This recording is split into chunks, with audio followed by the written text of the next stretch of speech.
kee tulfaatee ka'anaaf feenaa oolte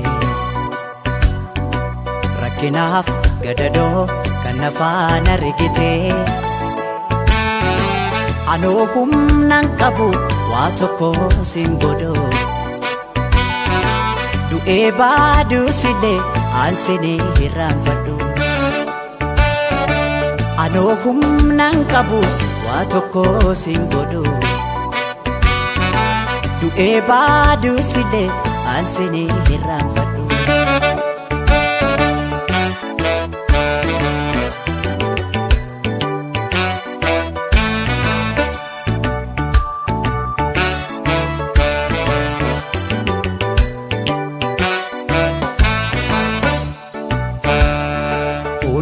dandeessu koo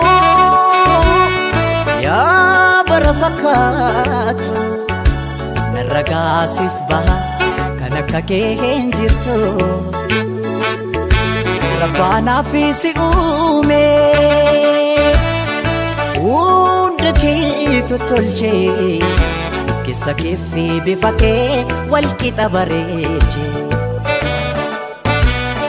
hunda dandeessu koo yaa bara fakkaatu narra gaasiif baha kan akka kee hin jirtu rabbaanaaf si uume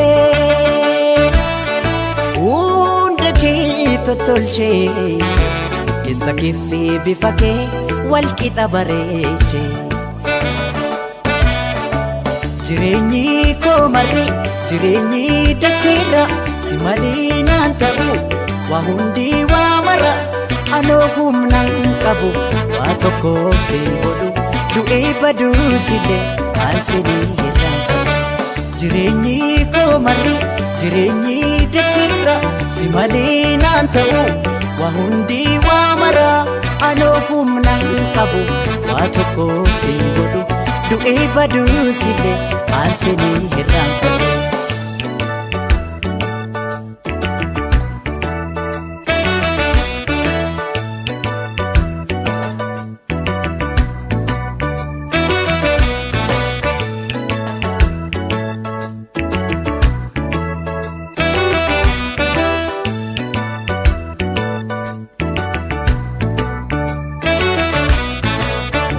kee tulfaatee